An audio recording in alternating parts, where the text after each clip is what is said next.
Welcome to the Chronological One-Year Bible, January 30th. Today's reading is Job chapter 38, verse 1, through chapter 40, verse 5.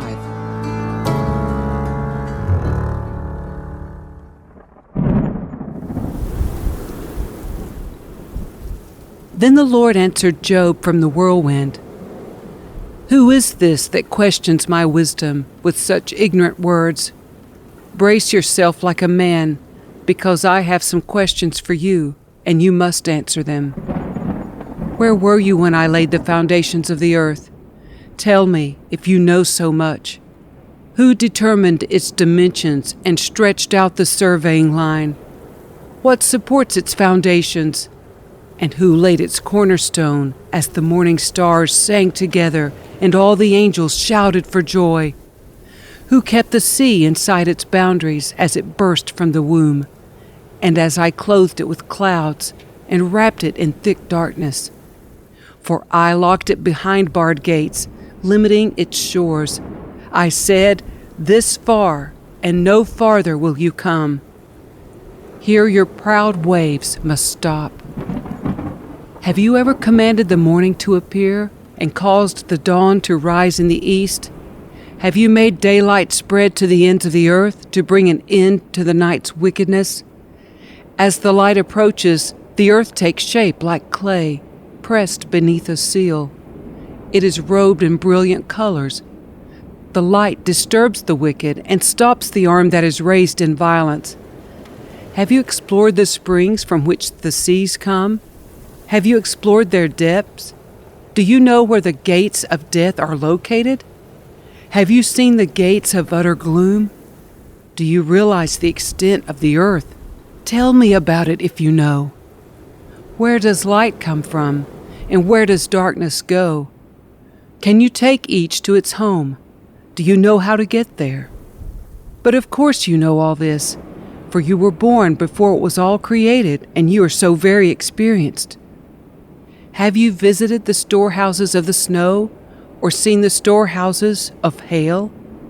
I have reserved them as weapons for the time of trouble, for the day of battle and war. Where is the path to the source of light? Where is the home of the east wind? Who created a channel for the torrents of rain?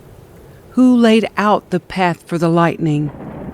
Who makes the rain fall on barren land, in a desert where no one lives? Who sends rain to satisfy the parched ground and make the tender grass spring up? Does the rain have a father? Who gives birth to the dew?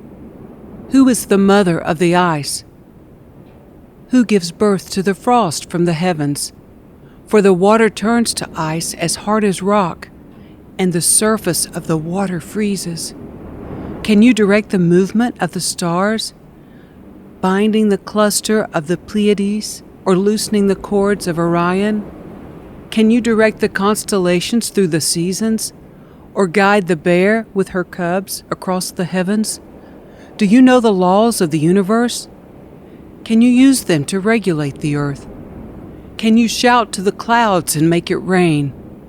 Can you make lightning appear and cause it to strike as you direct?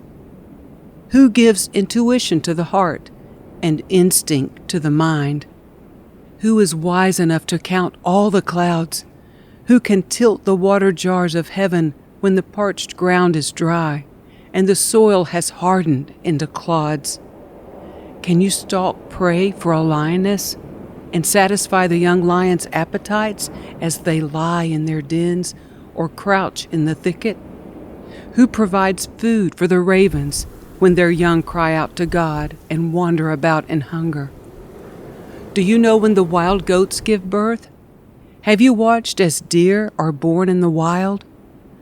Do you know how many months they carry their young? Are you aware of the time of their delivery? They crouch down to give birth to their young and deliver their offspring. Their young grow up in the open fields, then leave home and never return. Who gives the wild donkey its freedom? Who untied its ropes? I have placed it in the wilderness. Its home is the wasteland. It hates the noise of the city and has no driver to shout at it. The mountains are its pasture land, where it searches for every blade of grass. Will the wild ox consent to being tamed? Will it spend the night in your stall? Can you hitch a wild ox to a plow? Will it plow a field for you? Given its strength, can you trust it? Can you leave and trust the ox to do your work? Can you rely on it to bring home your grain and deliver it to your threshing floor? The ostrich flaps her wings grandly, but they are no match for the feathers of the stork. She lays her eggs on top of the earth, letting them be warmed in the dust. She doesn't worry that a foot might crush them or a wild animal might destroy them. She is harsh toward her young, as if they were not her own. She doesn't care if they die. For God has deprived her of wisdom. He has given her no understanding.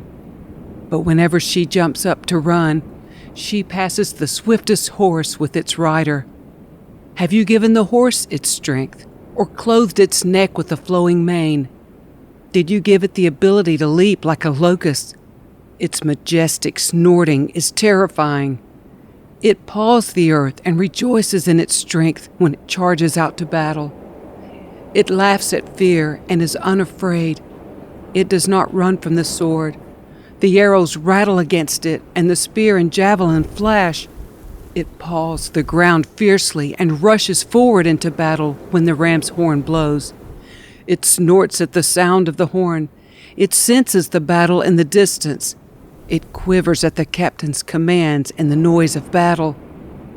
Is it your wisdom that makes the hawk soar and spread its wings toward the south? Is it at your command that the eagle rises to the heights to make its nest? It lives on the cliffs, making its home on a distant rocky crag.